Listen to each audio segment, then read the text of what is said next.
Olá, olá, como estamos? Mais uma vez aqui em nossa terapia em grupo semanal e hoje em mais uma data importante e muito especial. 10 de setembro é Dia Internacional e também foi incorporado, obviamente, no Brasil, mas é Dia Internacional de Prevenção ao Suicídio. Então é um tema delicado, permeado com muito tabu, né, de pseudos proibições de falar a respeito do assunto. E a gente vai explorar um pouquinho hoje esse tema na nossa terapia em grupo, justamente com esse objetivo de promover esclarecimento e de alguma maneira agregar algum tipo de informação e de incentivo àqueles que eventualmente tem alguns pensamentos, né, suicídicos. Esse termo, pensamentos suicídicos, eu ouvi uma vez um querido Juliano Posati, ele fala isso, eu acho interessante, pensamentos suicídicos, parece que dá uma brandada, né, no termo, né, suicídio. Eu estudando esse tema hoje não, já estou estudando já faz alguns dias, e hoje eu fiz um resuminho. É impressionante como a palavra suicídio, você escrever ela e você falar ela, especialmente você materializar ela na escrita, a minha percepção é de peso, sabe? É pesarosa também. É muito impressionante como isso carrega tanta energia, significado, que obviamente tem implícito a questão da destruição.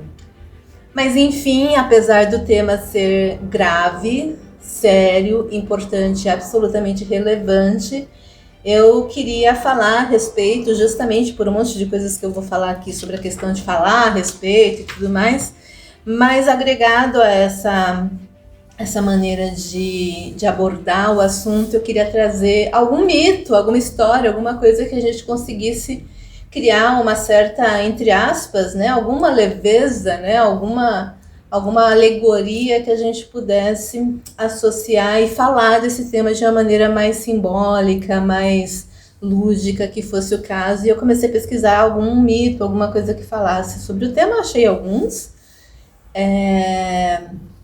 mas que fala, né, tem mitos, tem histórias que abordam especificamente alguns personagens que efetivamente cometem o suicídio, mas eu tinha essa preocupação de não trazer a morte para o tema, sabe? A destruição para o tema. E aí eu acabei encontrando uma boa narrativa para a gente abordar sobre este tema, mas que os personagens efetivamente não se dobram, né? Não cometem efetivamente esse suicídio, né? Não comete, não provocam, não experimentam a morte efetivamente, e isso foi muito bacana, muito interessante. É uma ópera. Certamente todo mundo de alguma maneira já entrou em contato com essa obra. A obra chama-se A Flauta Mágica, de Mozart, que na verdade não é só dele, né? Ele é um brilhante músico da obra. Ele ganhou grande fama, né? Essa obra é muito famosa, mas não é só ele, né? Ele, um librista que se chama Emanuel Schikanelli, acho que é assim que se pronuncia. Mas a gente vai falar então sobre essa obra, A Flauta Mágica.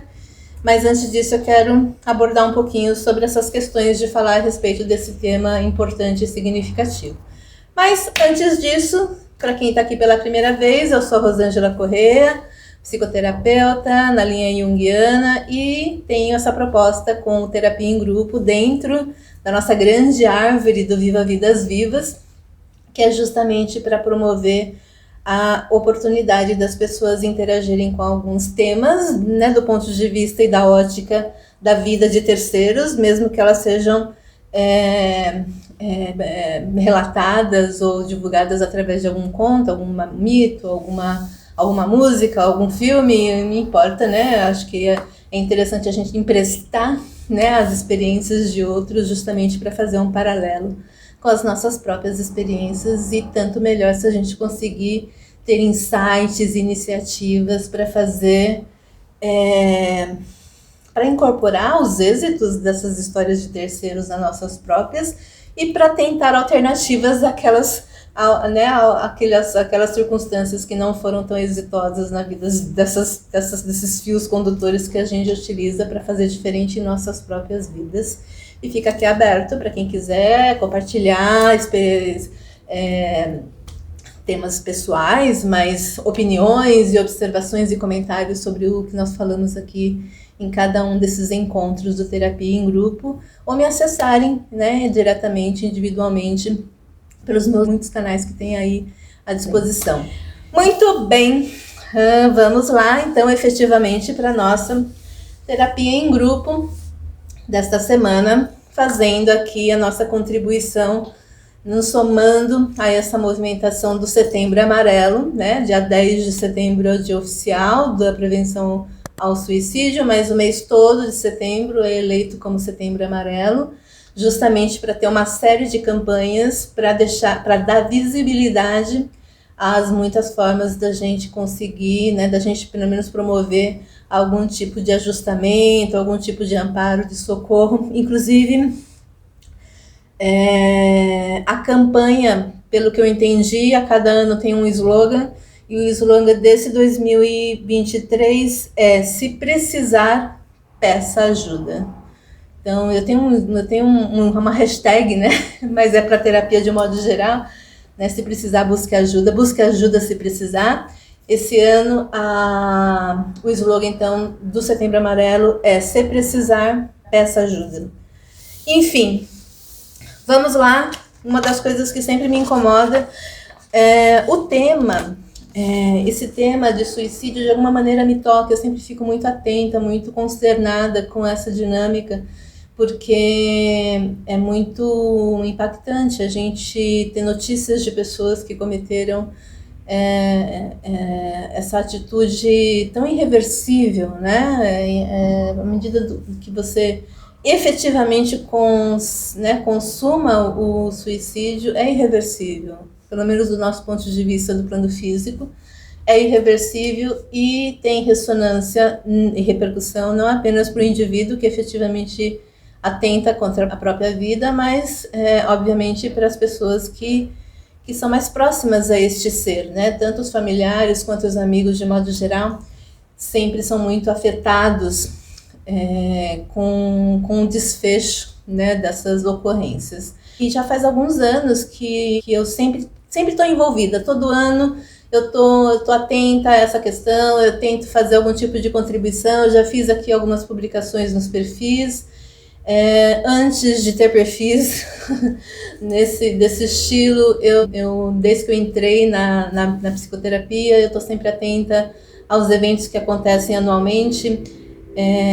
Então eu já participei de congressos, de apresentações no sentido de trazer, né, esse tema através de livros, especialistas falando. Enfim, eu já frequentei bastante núcleos há alguns anos.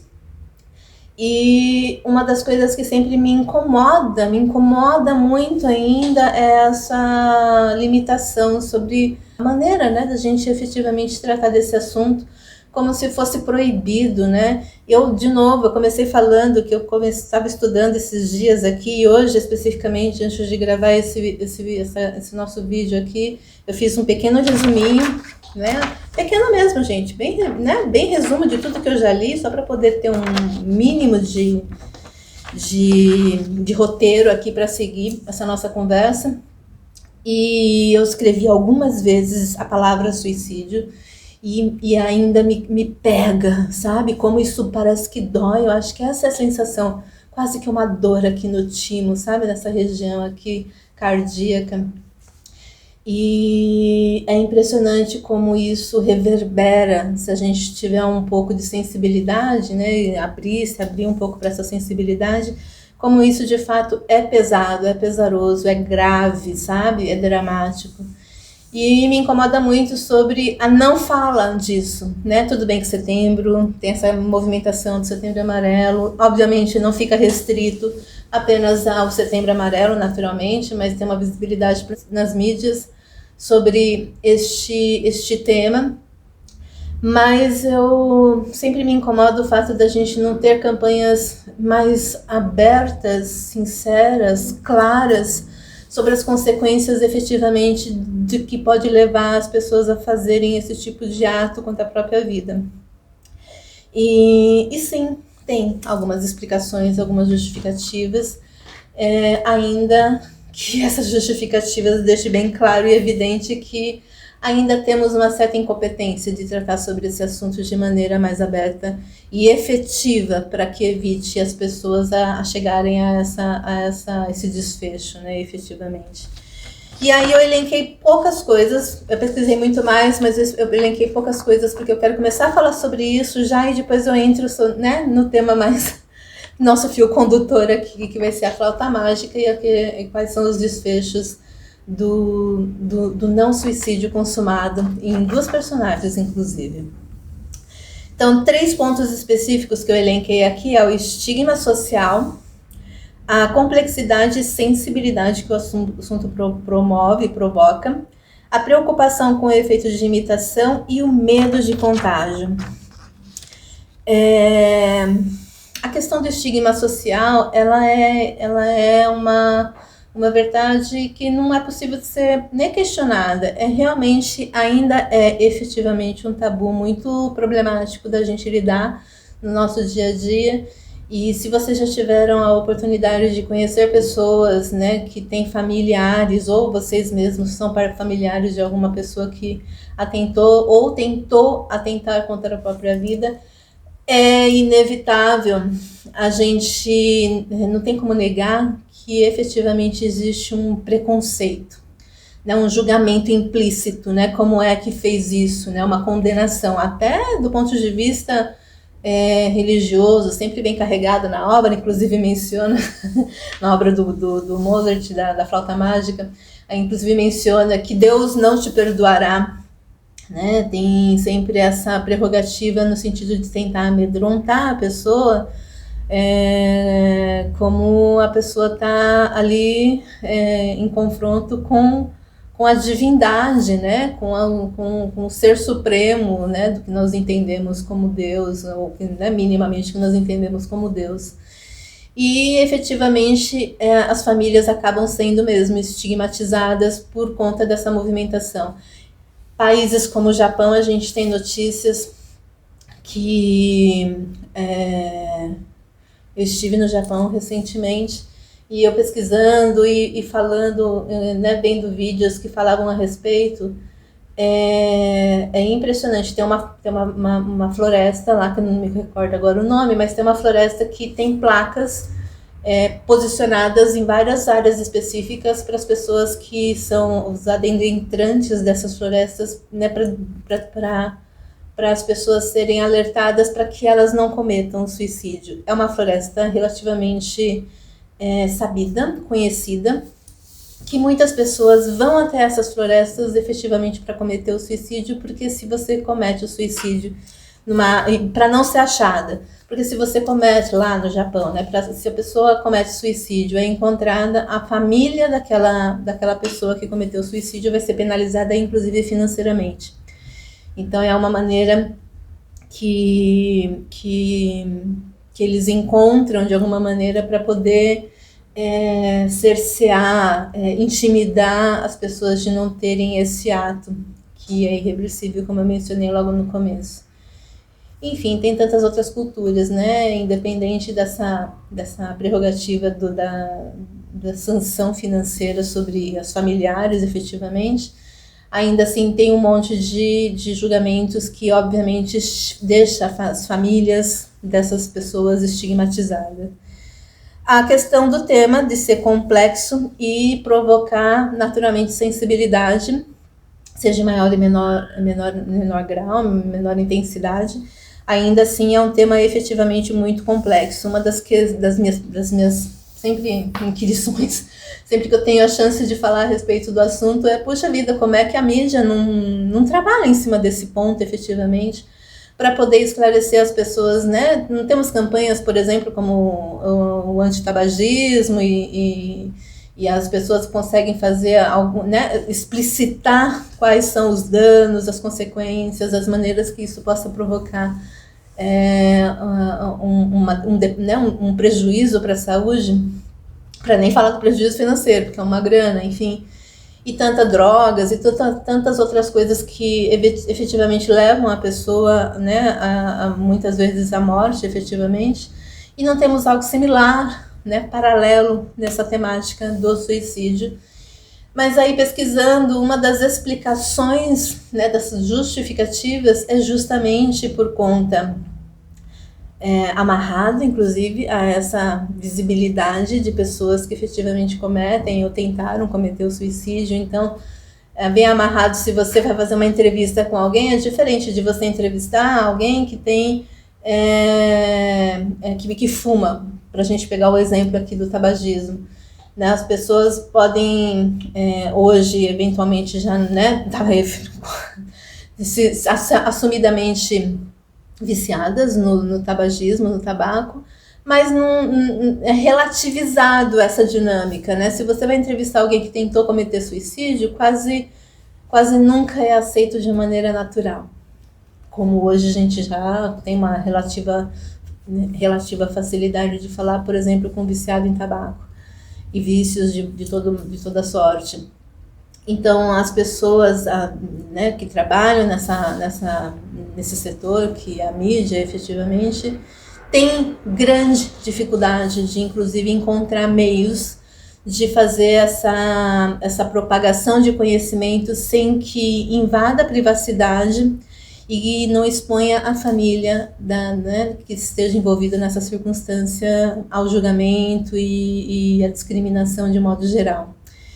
Então, uma das explicações, das justificativas pelas quais a gente não vê muito falar a respeito disso, tem a ver com essa preocupação, com esse zelo e, em certa medida, com essa inabilidade de provocar, de encontrar, de fato, um caminho, uma linguagem que atinja sem descriminalizar, sem ser pesarosa, sem ser efetivamente preventiva, né?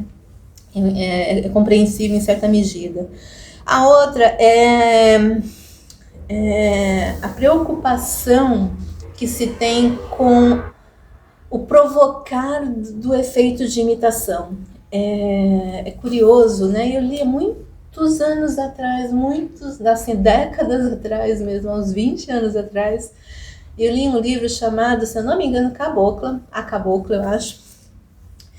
E aí contava a história do período escravagista, então, né, de escravos que viviam numa grande fazenda. Era uma história clássica mesmo, né, de grandes fazendeiros que tinha lá as senzalas e que, num determinado ponto ali, não era esse o tema principal do livro, mas em determinada circunstância ali do enredo do livro, eles traziam uma narrativa de alguém que havia cometido suicídio e que os senhores, né, os gestores daqueles escravos, né, os proprietários daqueles escravos, tinha uma movimentação muito preocupada e se movimentando no sentido de tentar minimizar, não minimizar o efeito em si, mas tentar minimizar a escala que isso eventualmente poderia provocar. Porque era sabido ali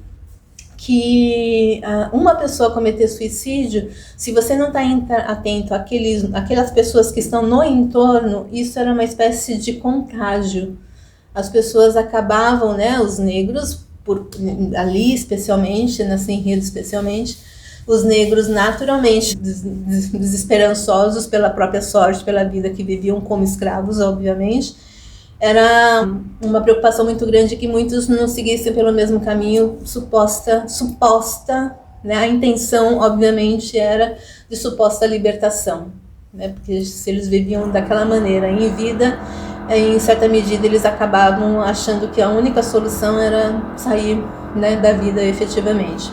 E aí, aquilo não era só uma coisa ficcional e não é só do passado longínquo, né, da época da escravatura efetivamente, mas ainda é uma realidade nos tempos atuais, né? Em alguma medida, quando se tem essa informação de cometimento de suicídio, se a mídia ou as pessoas, de modo geral, falam de maneira sensacionalista sobre o evento, sobre o ocorrido, e passando detalhes sobre, né, se tem detalhes sobre como que se processou aquela morte, né, aquele suicídio, existe uma possibilidade e uma preocupação genuína de que outras pessoas que estejam passando por situações similares ou por sofrimentos parecidos ou sofrimentos individuais acabem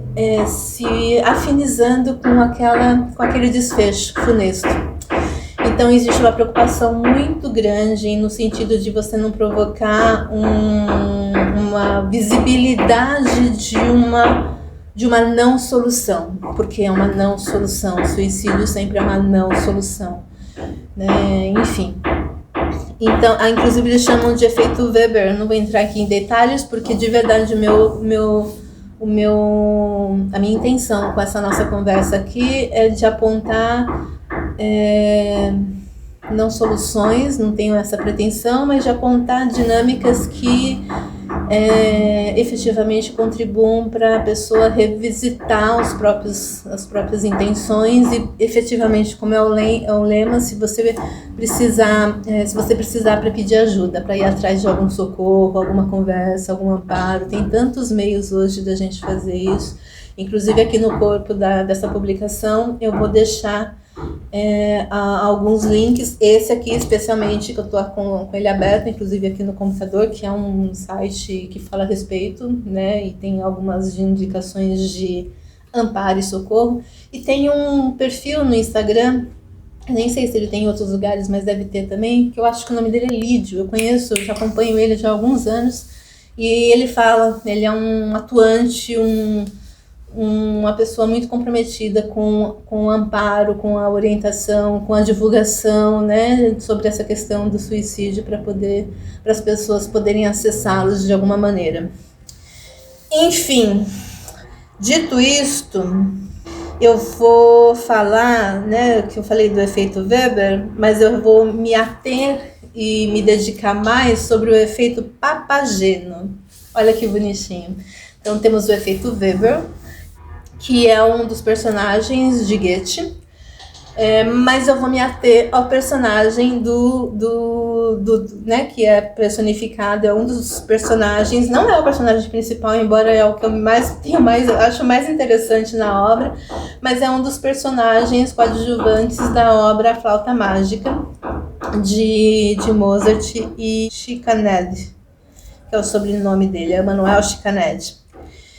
Enfim, vou contar um pouquinho para vocês, resumidamente, o que é essa flauta mágica, se é que vocês não conhecem, porque eu já tinha ouvido falar, sabia que era do Mozart, sabia que era famosa, mas eu não sabia qual era efetivamente o enredo dessa história, embora tenha algumas áreas, acho que é assim que chama, que são as canções, né, junto com a iluminada música de Mozart, que são muito populares, né, usadas inclusive em peças publicitárias por aí. Não vou pagar o mico de tentar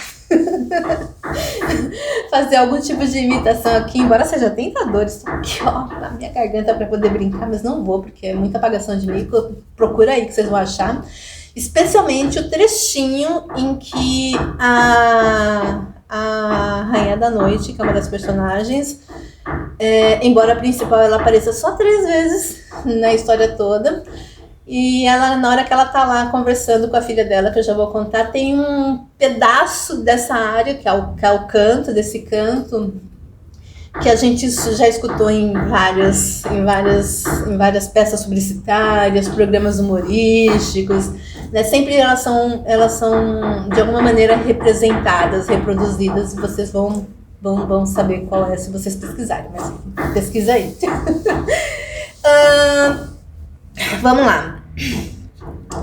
A flauta mágica, né, a história começa com um príncipe. Na história não fala, mas eu pesquisando aqui na explicação dos personagens do texto, fala que é um príncipe egípcio, do Egito, e ele tá fugindo, né, já começa numa veia dramática, assim. Ele começa fugindo na floresta de uma serpente, e aí ele tá lá desesperado, correndo da serpente, tentando escapar de todas as maneiras, gritando e clamando por socorro, até que chega um momento que ele pede que salvem ele e desmaia de exaustão. Nesse desmaio, pelos gritos dele, 3 damas que fazem parte daquele reino, que são as damas da Rainha da Noite. Na verdade, no começo ela é chamada de Rainha da Estrela Flamejante. Depois ela ia vir a Rainha de Noite. E depois é que ela é chamada de Rainha da Noite e Rainha da Morte e tal. Mas ela fica conhecida no resto, né, em algumas representações, ela é citada normalmente apenas como Rainha da Noite. Mas eu acho muito interessante que o início da história ela é chamada de Rainha da Estrela Flamejante. Depois que ela tem que ela ganha efetivamente essa áurea mais sombria, né, impressa na personagem que ela acaba representando. E aí tem lá as 3 damas dessa Rainha da Noite que vão lá e matam, né, e conseguem dominar a serpente, matar a serpente, e elas ficam ali encantadíssimas, uma mais encantada com a outra do que a outra, pelo príncipe, que parece, pela história tal, é um príncipe muito belo, e elas ficam ali babando o ovo mesmo, né, não querendo abandonar aquele príncipe, embora elas tenham que, de alguma maneira, ir lá comunicar a rainha sobre aquela visita no reino dela. E aí elas ficam meio que ali disputando quem é que vai. Não, eu vou ficar aqui cuidando, porque elas não querem se separar daquele príncipe tão bonito, tão garboso. Até que chega um contexto, um denominador comum, que elas precisam ir, né? E já que não chegam a um acordo de quem é que vai ficar com o príncipe bonitinho ali, as 3 resolvem ir e vai até a rainha contar a presença de um estrangeiro ali no reino delas. Nesse meio tempo em que elas vão lá contar para a rainha, chega um outro personagem, que é o Papageno, o meu personagem preferido, o meu personagem principal nessa história. Para mim ele é o principal. Mas é o Papageno que ele chega, é um ser que vive ali naquele reino, vestido com uma roupa cheia de penas, com uma gaiola. A representação da imagem, inclusive, ele tem uma espécie de mochila, mas que não é uma mochila, é uma gaiola grandona com vários passarinhos. Então ele captura os passarinhos e ele vive através dessa captura de passarinhos, porque ele faz trocas dos passarinhos que ele recolhe na floresta com essas mesmas damas que salvaram o príncipe. E aí, em troca desses pássaros, né, depois ele conta isso depois pro príncipe. Mas em troca desses pássaros, as damas da noite, cada qual a seu momento, entrega vinho, pães de mel e figos doces. Então tem esses 3 elementos ali que ele obtém. Então é como eles sobrevivem, né, do vinho e dos pães e das frutas, do figo no caso, que ele subsiste ali dentro daquele contexto. Mas ele tá ali, meio que ele nem percebe o príncipe na hora que ele tá, que as damas já saíram, o príncipe tá lá caidão no chão e tal. Aí o príncipe acorda, começa a conversar com ele, e tem uma conversa meio besta ali, mas enfim, nem vem ao caso. Mas ele explica o que é príncipe, o que ele faz, como é que ele vive, e a hora que ele explica como é que ele subsiste ali, e o príncipe explica para ele o que é ser um príncipe, que ele é o filho de um rei que tem súditos e todo mundo, né, vive em função daquele reinado, tá? E aí, na simplicidade desse Papageno, ele ainda pensa, nossa, né, olha só, eu poderia fazer comércio, ele não usa esse termo, mas é como se fosse, ele poderia fazer várias outras trocas, né, para ele viver cada vez com mais vinho, com mais comidas e tudo mais, porque ele é muito focado a essas disposições dos prazeres da vida, né, comida, bebida e tudo mais. Que ele poderia ter esse reino, né? Ele fica interessado no reino do príncipe. Nisso, eles continuam ali conversando um pouco mais, e aí o príncipe fala, não, foi você que me salvou, você que matou, porque eles percebem lá a serpente no chão, foi você que matou a serpente e tal. E ele, falastrão, fala que sim, que foi, e o príncipe, mas como é que você fez isso? Você não tem armas e tal? E aí ele fala que foi com as próprias mãos, tal, e fica ali se gabando e tal. E nisso as damas voltam e pegam o Papageno, né, mentindo e se vangloriando de um feito não feito. Não feito por ele, pelo menos. E aí elas repreendem ele fica ali tentando que meio que justificar, né, meio que deixa disso e tal. E aí, para encurtar a conversa, ele fala, não, olha, tô aqui com os pássaros, tal, para sua rainha, né, vocês não querem fazer a troca e tal. E aí, em castigo, porque ele está ali fazendo uma propagação, uma autodivulgação mentirosa dele próprio, ela ao invés, né, em retaliação e castigo e punição porque ele está mentindo para o estrangeiro, ao invés dele receber vinho, a dama que entregaria o vinho para ele fala, ó, o castigo, fala que ele vai receber uma água pura e transparente, eu acho que é isso, deixa eu ver. Água pura e clara, né? Isso é o castigo. No lugar dos pães de mel, a outra entrega pedras para ele. E no lugar dos figos doces, ela entrega um cadeado. Não entrega não, ela coloca um cadeado na boca desse Papageno para ele parar, para ele ser contido de contar mentiras. E repreende ele, fala que ele está sendo ali castigado e punido justamente porque ele fez o mal feito de falar mentiras, de assumir uma benesse que não, né, uma ação de ter salvado o estrangeiro ali, que seria o príncipe e tal, porque ele está mentindo e se vangloriando do feito de outros. Então ele está sendo ali repreendido e orientado de como é que ele tem que se comportar, enfim, tudo mais. Ela já tinha contado para a rainha que havia um estrangeiro nas terras dela. E aí ela, na hora que ela fala ali com o Papageno, ela pega e começa a conversar começam a conversar com o príncipe, fala que foi elas que mataram a serpente e tudo mais, e que a rainha dela mandou, tem lá, é uma música, né, aquela coisa de ópera e tal, me canso um pouco, né, preferi ler, inclusive, antes de ontem fiquei assistindo, musical, ópera, pra mim é cansativo, mas preferi ler, achei mais interessante, mas a gente consegue perceber um pouco mais detalhes ali na leitura. Mas basicamente elas apresentam eu imagino que aqueles medalhões, sabe, antigamente, que tinha a foto, o busto, né, de uma pessoa, normalmente mulheres, tal. Então aqueles medalhões que abrem, tal. Então ele abre aquela corrente, aquele negócio bem pendurado. E aí ele fica absolutamente arrebatado com a primeira vista, literalmente a primeira vista de uma imagem, não era nem fotografia, né, gente? 1791, que foi a estreia. Aliás, agora, dia 30 de setembro, completa 232 anos.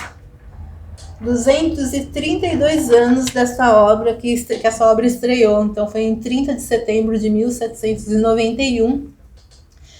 E aí ele fica arrebatado pela beleza da filha, porque a imagem é da filha da Rainha da Noite, que foi sequestrada, a Pamina, que foi sequestrada por Astro, que é um outro ser de um outro reino, né, daquele reino, mas no Templo da Sabedoria, uma outra dinâmica que a gente já vai entrar aí. Enfim, aí elas propõem que se ele se apaixonasse pela filha dela, que ele poderia ficar com a filha dela, casava com ela e seria muito feliz e blá blá blá, aquela coisa toda de conto de fada, né? E aí ele fica arrebatadíssimo. E aí ele começa a conversar de novo com o Papageno, porque elas vão embora e tal, e começa com o Papageno e tal, aquela coisa de música, musical e tudo mais, ópera, né?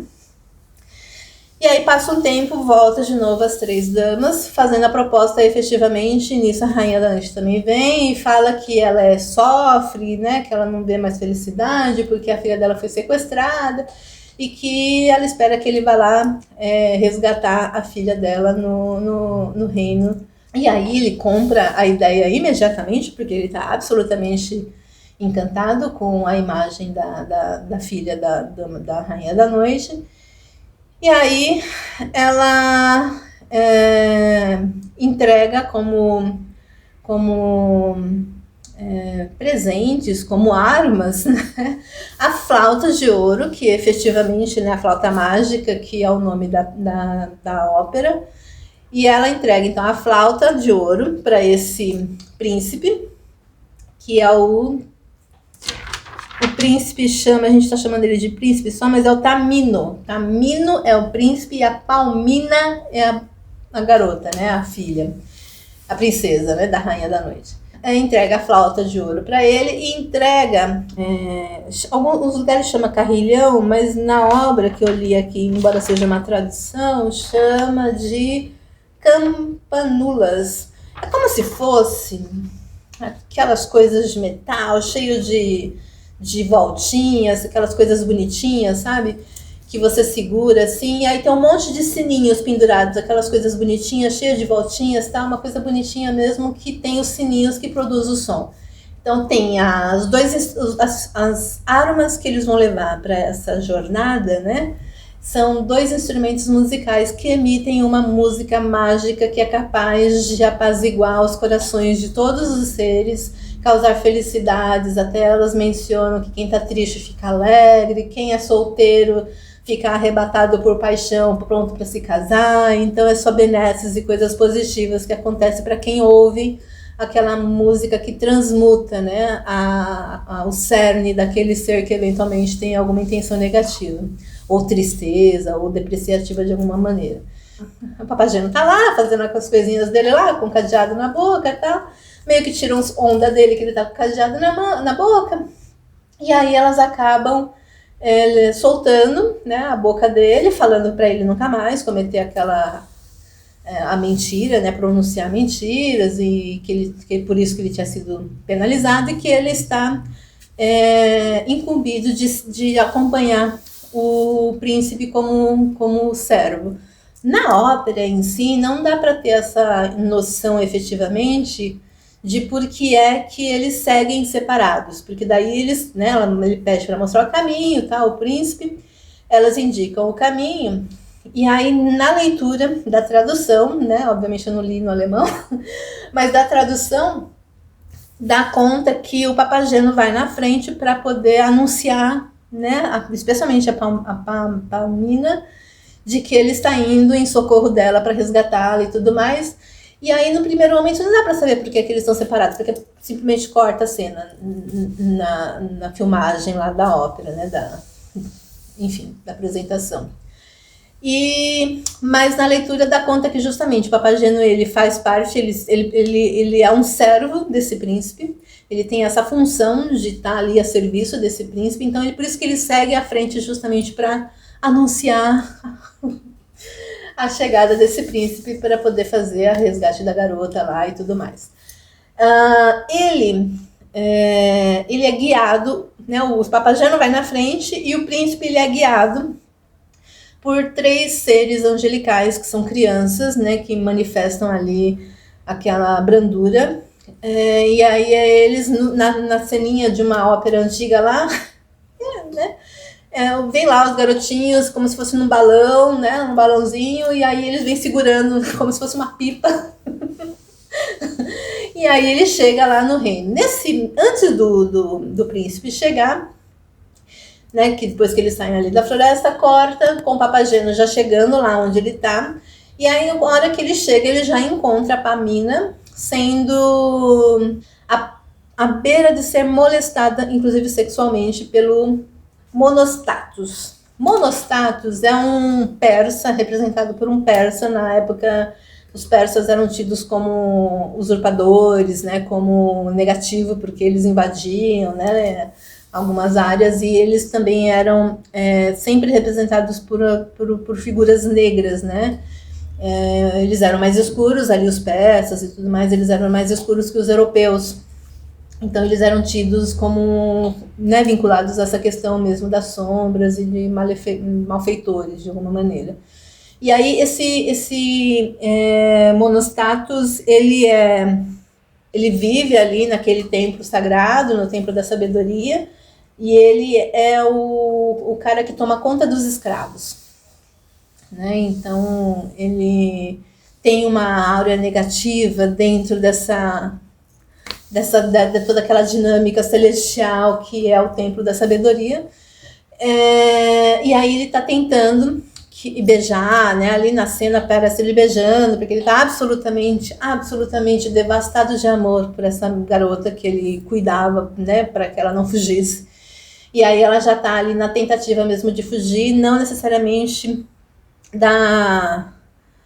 do rapto, efetivamente, que ela havia sido, né? A mãe fala que ela foi raptada, porque ela está sofrendo um perigo ali de ser molestada por esse guarda, né? Que fica evitando que ela vá embora. E aí o Papageno chega nesse momento crucial e consegue pedir, né? Ambos ali se assustam um com o outro, o Papageno com o persa lá, com o Monostatos. E o Monostatos também nunca viu um ser vestido de penas. Também se assusta com ele, e ambos as energias, e aí já vou contar um pouquinho, interessantemente, essa energia, se a gente lembrar da questão do Yin e do Yang, o Papageno poderia ser um ponto luminoso dentro do reino das sombras, que é na Rainha da Noite, e o Monostatos é a sombra, né, os aspectos sombrios que existe efetivamente no reino, né, no templo celestial, naquele lugar celestial, que tem as suas funções mesmo de fazer essa migração de um e para o outro e fazer a sinergia que aconteça de uma maneira equânime ali dentro daquele contexto. E aí, enfim, eles conseguem salvar a garota lá e tal, e aí até que eles se encontram, porque através da música eles começam a cantar lá. Nossa, muitos detalhes, enfim, ele acaba encontrando o príncipe, que também está chegando. O Papageno fala que a mãe, né, quem é ele, vai apresentar para ela, né? Então fala que ele foi enviado pela Rainha da Noite para tentar salvá-la, e que o príncipe está absolutamente apaixonado por ela, e isso é o suficiente para ela também já se apaixonar pelo príncipe. Que está vindo resgatá-la daquele reino, e ela fica feliz, porque no primeiro momento tem todo um contexto ali mesmo de estar apartada da mãe, né, de ter toda uma dinâmica ali circunstancial, e que ela acaba ficando muito inclinada a seguir com esse príncipe para onde quer que ele vá. E aí nesse meio tempo tem um embate do príncipe com o Sarastro, que é o cara que manda lá no Templo da Sabedoria. E aí na ópera fica meio estranho isso, mas na hora que ele chega nas portas lá, tem um lugar que tem 3 portas, que a direita é a porta da razão, a esquerda é a porta que eles chamam de natureza, que eu imagino que seja a porta dos instintos, né? A questão das funções racionais e das funções irracionais. E no centro é a porta da sabedoria, e é dessa porta da sabedoria que sai o Sarastro para poder conversar com esse príncipe e entender o que é que ele está fazendo ali. E aí ele está lá, já cheio de ódio, de raiva, já, porque ele foi lá para resgatar a princesa, mas ele já chega lá para querer brigar, ele não chega lá para entender o que está acontecendo, ele simplesmente já chega lá. Dá a entender que ele está contaminado e iludido, sabe? Envenenado pelas histórias da Rainha da Noite. E na ópera, tanto no texto quanto na ópera representativa, num primeiro momento, essa rainha, ela parece muito triste mesmo, sabe? Óbvio que ela usa isso para seduzir, né, pelas intenções que ela tem de resgatar essa filha. E aí ele acaba tomando as dores, né? Porque ela fala que ela sofre, que ela adora, aquela coisa bem dramática de ópera. Então ele compra as dores dessa mãe e vai com sangue nos olhos para poder já matar quem quer que seja. Não vai só lá resgatar. A princípio, a movimentação é de destruir para reter o que supostamente havia sido roubado do outro reino. E aí eles começam a conversar, tal. Os Zarastros, no primeiro momento, ele nem fala que é o próprio Zarastro, mas ele tenta argumentar ali que ele foi iludido, que ele foi enganado, que a mulher mente, que né, depois no meio do caminho lá, já vou adiantar, mas ele explica, inclusive falando lá com os sacerdotes, que sim, que ele havia sequestrado a filha, porque daí fica claro que a Rainha da Noite é a mãe de Pamina e o Zarastro é o pai de Pamina. Né? Não, em nenhum momento se explica, se cogita, se amplia a questão de o que é que aconteceu com esse casal. Obviamente eles se separaram, né? Mas não se explica como é que aconteceu para isso efetivamente ser um problema dentro daquela relação e de o pai roubar a filha da mãe. E aí lá, contando falando com os sacerdotes, ele está falando que sim, que ele foi lá sequestrar a filha dele, sim, porque a mãe dela, ela não ia ser feliz lá, então ela já estava destinada a justamente virar a esposa do príncipe que está indo lá salvá-la. E aí, nesse contexto, quando ela é tirada do reino das sombras, né, supostamente o reino da noite e tal, ela é levada para o templo, ela também passa por uma série de iniciações, que é o que é proposto para o Tamino, justamente para ele poder ser aceito como par, né, dessa princesa, né, também. E aí, para ele conseguir essa união, para eles conseguirem fazer essa coniúncio aí entre os casais, ele precisa passar por uma série de provações. E uma dessas provações, a primeira das provações, é justamente ficar calado, inclusive quando a Pamina vai lá conversar com ele. E aí acontece algumas coisas, ele passa pelas provações, e na hora que ela vai lá, que ela é afastada dele e tal, e na hora que ela escuta, porque ele recupera a musiquinha lá dele, a flauta e tal, ele começa a tocar, ela escuta e ela vai lá conversar com ele. E aí quando ela chega lá para conversar com ele, ele havia sido advertido que ele está na prova de silêncio, e se ele conversasse, inclusive, com a Pamina, eles né, ele não passaria na prova.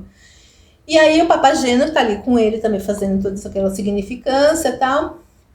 O Papageno não consegue. Ele tagarela o tempo todo, as damas da noite vêm, fala que a rainha também já está lá, que já entrou no templo para poder destruir o templo de adoração que ela entende que é negativo. Na verdade, aquele templo, eles fazem adoração, eles são citados aqui como Osíris e a Ísis, que são deidades, né? São divindades da mitologia egípcia. Enfim, e aí ela vai lá conversar com ele consegue resistir bravamente, embora ela chore, aquele drama todo de ópera e tal. E aí ela vai embora, achando que ele já não ama mais ela, né? Como entrou contra o cara uma vez. Mas achando que ele já não ama mais ela e que a vida já não vale mais a pena. Aí nesse meio tempo a mãe dela aparece, porque ela, né, invadiu ali o templo sagrado e tal. E entrega um punhal e incube a garota de matar os Zarastros, que é o inimigo da mãe. Porque se ela não fizer isso, e aí é nessa parte que tem a átria, né, a música mais popular, assim, que pelo menos eu lembrei vivamente, já vi em alguns lugares, que se ela não matar o inimigo delas, né, porque supostamente também deveria ser da filha, que ela vai renegar e a filha não vai mais ser filha dela, é aquela coisa dramática, né, enfim. E aí ela vai embora e deixa ali o punhal, e aí quando a garota tem essa desilusão amorosa, porque ela acha que o Tamino não ama mais ela não tem ideia de que ele está passando por uma das primeiras, né, dos processos iniciáticos ali, ela pega a faca, né, pega o punhal e tá ali prestes a cometer o suicídio. E aí é bacana que esse é o primeiro episódio que acontece de tentativa de suicídio que não é concluído. A Pamira tá ali totalmente desiludida, totalmente sem nenhuma perspectiva de felicidade, porque afinal de contas o amado dela já não, né, na cabeça dela já não ama mais ela e tal. E aí de novo aparecem as 3 crianças, que são os 3 anjos, as 3 entidades, e vai lá e fala, não comete isso vai ser negativo para você, né? Deus não vai te perdoar, e aquela coisa toda. E aí ela argumenta que não faz mais sentido viver aquela história toda. E aí eles falam, não, ele tem as suas razões, eu não posso explicar diretamente para você o que aconteceu, mas sim, ele está absolutamente apaixonado por você a ponto dele, inclusive, aceitar a possibilidade de ser morto em prol desse amor que ele nutre por você. E aí também já é o suficiente, né, para ela abrir mão daquele feito. E é interessante do ponto de vista simbólico, né, que é justamente para ela aceita, né, a orientação e o aconselhamento daquelas entidades, e eles convidam ela para poder seguir com eles. E ela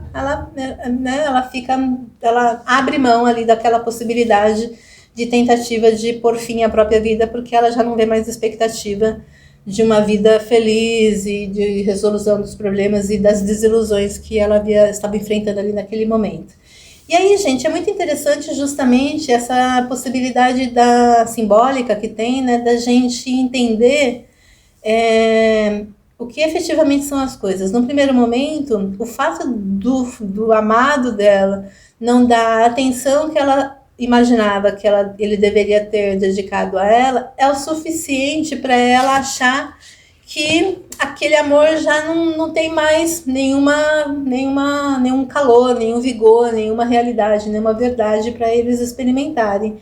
E ela não é capaz, naquele momento, de perceber que é muito além, né? Ele não está falando com ela ali naquela circunstância justamente porque ele ama ela a ponto dele suportar aquela provação, né, de não falar com a amada dele ali, sabendo que aquilo seguramente também estaria ferindo ela e poderia causar algum tipo de má interpretação, como obviamente aconteceu. Mas é interessante a gente trazer isso também para as nossas vidas, de coisas que a gente supostamente pensa que sabemos, que entendemos, sobre as interpretações das ocorrências. Muitas e muitas vezes aquilo que a gente tem certeza absoluta do que significa, dos desfechos, das consequências, das motivações, muitas delas são equivocadas, elas não são efetivamente. Então, uma das convites em relação a essa experiência, né, essa dor da Pamina, é justamente a gente perceber se quando a gente está sofrendo, está tendo algum tipo de, entre muitas aspas, certezas absolutas. É importante a gente revisitar, especialmente no caso específico, como é o nosso tema hoje, especialmente quando temos algum tipo de pensamento suicídico, né, que é um termo que o Juliano gosta de usar, mas dessa tentativa mesmo de pôr fim à própria vida, à própria história, às próprias demandas, às próprias dinâmicas. Então fica aí a reflexão da gente usar isso nas nossas próprias dinâmicas, né, de vida que a gente experimenta. E aí a ópera tem muito dessa dinâmica de cortar a cena, né? Então tá tendo todo um contexto ali, aí corta para uma outra cena, e aí a gente vai de novo falar sobre o outro personagem, que é o meu preferido, que também passa por essa tentativa de cometer o suicídio, mas acontece algumas coisas antes para ele efetivamente ter essa movimentação. Então, é o Papageno, que ele estava também experimentando e atravessando as mesmas provações iniciáticas que o Tamino, que é o príncipe egípcio lá. E o príncipe consegue, já é tirado ali daquele contexto, e o Papageno ainda não consegue, ficar ali retido. E uma das provocações, um dos chamariz, das motivações que é oferecida ao Papageno é o que ele gostaria. E aí ele é muito vinculado às questões dos prazeres da vida, né? De comer, beber e aquela história toda. E aí o sacerdote instiga ele, né? Se ele não teria interesse em algo mais. E aí, com base, inclusive, numa rápida conversa que ele tem com a Pamina, logo no começo, quando ele encontra ela, que ele salva ela, inclusive, do Monostatos lá, que era o persa, e eles estão tentando fugir ali, né? Então ela sabe que aquilo pode ser perigoso, e ela fala que a gente eles podem morrer, e aí ele fala, não tem problema, né? Não tem ninguém me esperando lá, algo do tipo. E aí ela fala, ah, não, mas fica tranquilo, porque os céus são bons, vai encontrar uma esposa maravilhosa para você ser feliz e tudo mais. Então ele já tinha aquela ideia plantada, e na hora que o sacerdote instiga ele, no sentido de que ele vai ter que lutar, porque ele fala, não quero lutar, não vou haver essa luta, não. E aí o sacerdote provoca ele, o que mais que ele gostaria além de comer e beber, né? E aí ele manifesta essa ideia que foi inicialmente ventilada ali pela conversa com a Pamina. E aí ele fala que ele gostaria de uma papagena. E aí o sacerdote entra nessa brincadeira e tal. E aí continua, né? Ele fica ali naquela movimentação e tal. E aí chega uma hora que ele reclama que, nossa, que lugar é esse? Que não tem nem vinho pra gente, né? Não trata bem os seus próprios visitantes. E nessa queixa entra uma senhora com, obviamente, sendo percebida mesmo como uma idosa, curvalina, o rosto, uma máscara, óbvio, mas está ali, você percebe que é uma senhora mesmo, uma idosa, e aí ela serve vinho para ele fica todo feliz, tal, todo consternado pela atenção que ela está dando ali para ele, e eles começam uma espécie de um flerte ali, né?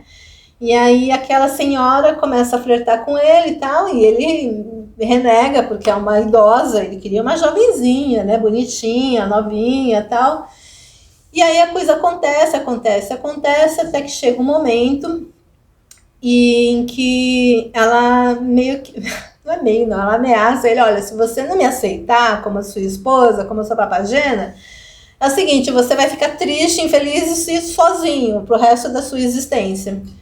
E aí ele acaba cedendo. É cômico, né? Não é essa maneira árida, fria, da maneira como eu estou contando aqui, mas é justamente o Papageno, ele é o alívio cômico da história toda. Ele é muito perspicaz, ele é muito voluntarioso, ele é muito...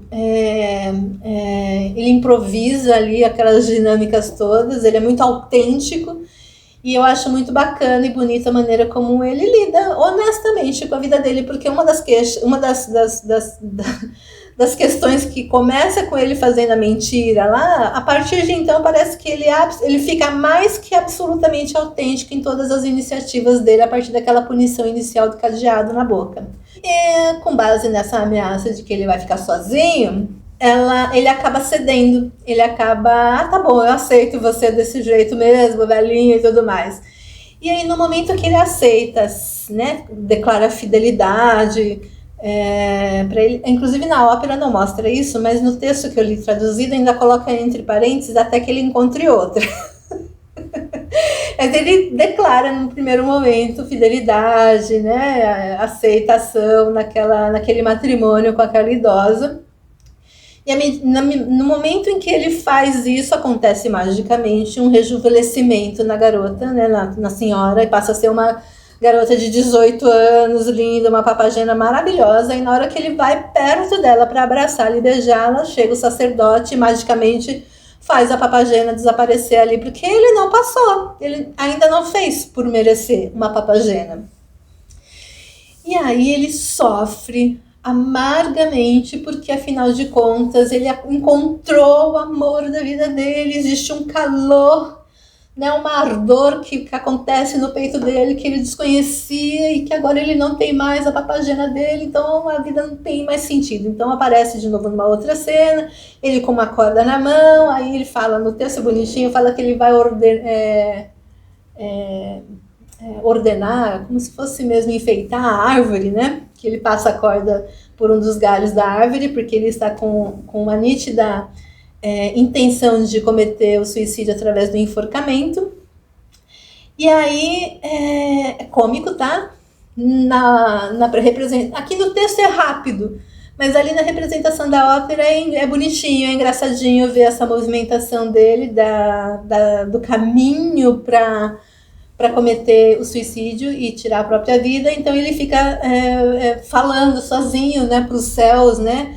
Ah, Papagena, e toca um negocinho que ele tem lá, uma espécie de uma outra flautinha, sabe aquelas, tipo uma gaitazinha. E aí, chamando ela, tal, e olha, eu vou cometer suicídio, mas eu vou contar até 1, 2, 3, né? Se alguém tiver em notícia, se a Papagena quiser aparecer, se alguém quiser me dar de volta a minha mulher, tal. E você tem tempo, 1, 2, 3, e aí conta de uma maneira interessantinha, engraçadinha, a tentativa de ir lá efetivamente fazer o processo de enforcamento. Ele dá chances para que o universo o impeça de cometer esse ato insano. É bonito, é engraçadinho, é bonitinho mesmo. Eu recomendo que vocês vejam. Tem no YouTube, gente, um monte aí. Tem uma mais glamurosa, tal, é de Londres, tem um Royal de Londres lá interessante.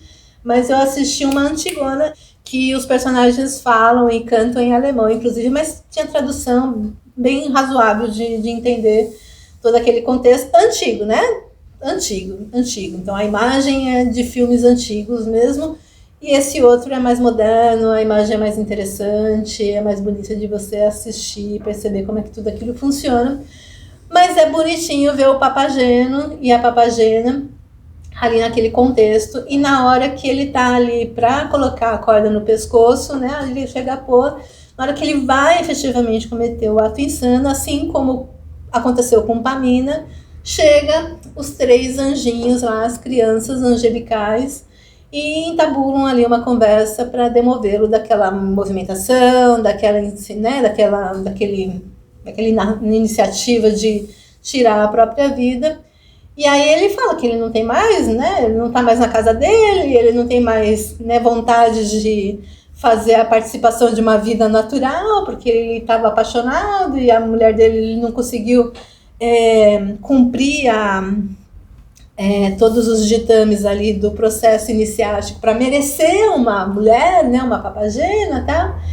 E aí os meninos, né, as crianças angelicais falam para ele: puxa vida, né, cadê o seu instrumento musical, que aqui é aquela campanário, né, que é uma espécie de uma estrutura metálica com vários sininhos. E aí ele: nossa, é mesmo, eu esqueci daquilo. E aí ele cata o campanário que está na cintura dele, pendurado, e começa a tocar o negocinho.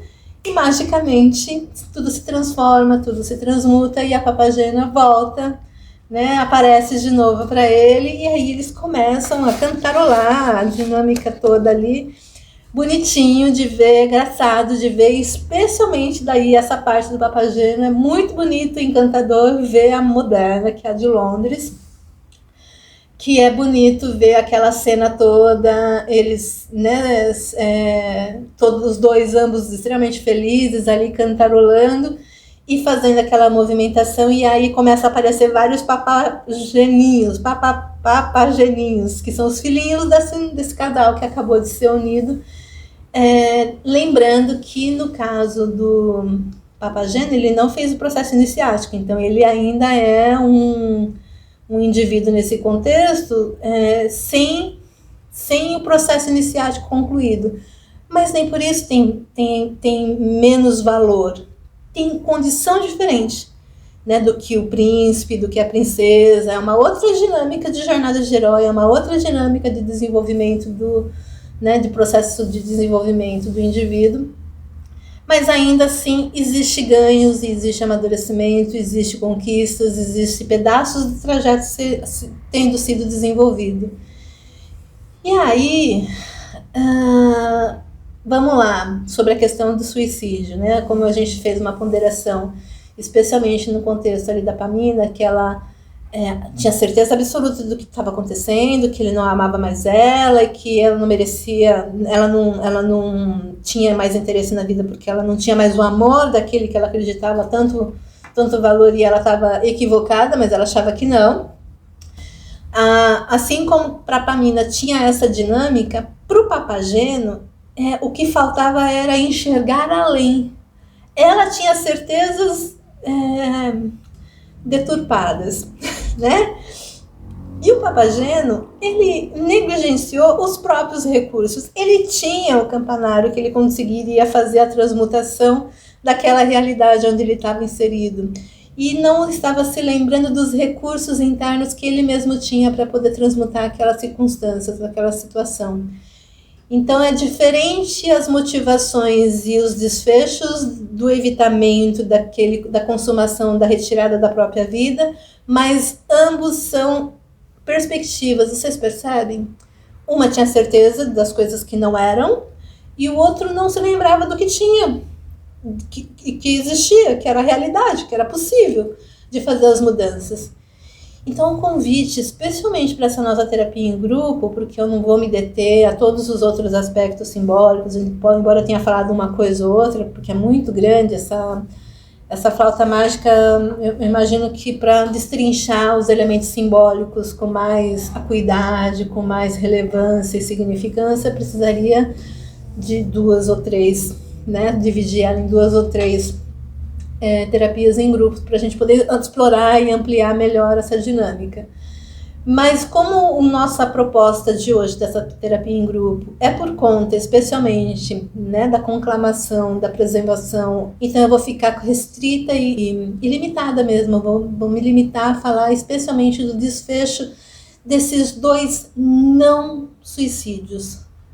Porque uma das coisas, né, para quem está vendo aqui no finzinho, lá no começo, sobre as questões de que eu trouxe como queixa mesmo, sobre a questão de a gente fazer essa divulgação de maneira mais clara e aberta, falar desse tema tão delicado e tão problemático e significativo na vida de algumas pessoas que reverberam nas suas famílias, né, inevitavelmente, falar a respeito de uma maneira construtiva.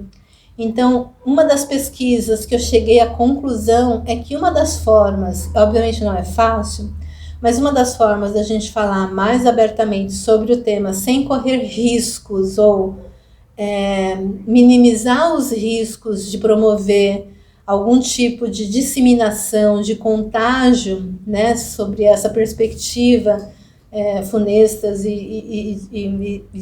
né, que causam dificuldades, especialmente para o núcleo onde vocês estiverem inseridos, é trazer demandas e contextos de episódios de dificuldades que muitas vezes passa pela cabeça de algumas pessoas, a interrupção daquele sofrimento, daquela dificuldade, simplesmente ceifando a própria vida, de trazer mais e mais narrativas, abordagens de episódios de eventuais tentativas de cometer o suicídio que foram frustradas por conscientização, por reflexão que possa transmutar e mudar a direção daquela iniciativa, né, daquela tentativa de finalizações ali previamente.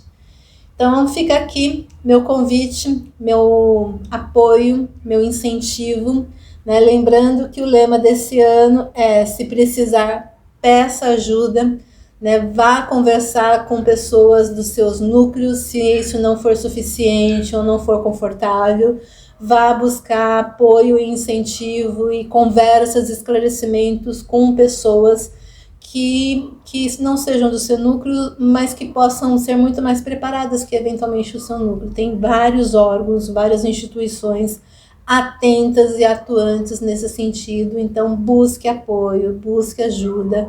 Sempre há uma maneira da gente reverter a circunstância que a gente supostamente pensa que é inevitável, que é irreversível. A morte, sim, é irreversível, pelo menos da nossa perspectiva aqui do plano físico.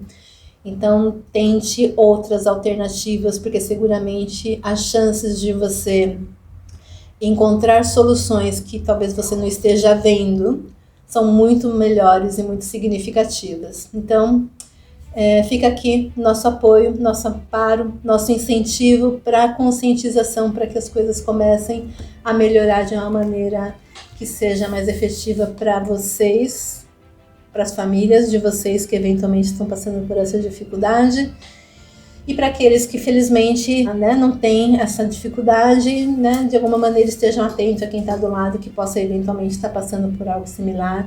E vamos falar a respeito que a melhor solução é esclarecimento, é conscientização, para a gente evitar coisas piores. Não só sobre essas perspectivas do suicídio, mas da vida como um todo. Né? A dinâmica do mês é o Setembro Amarelo, mas vamos viver vidas vivas, vidas vivas, que é o nosso amado trava-línguas aqui do nosso projeto, do nosso grande projeto, da nossa grande árvore com vários ramos e ramificações.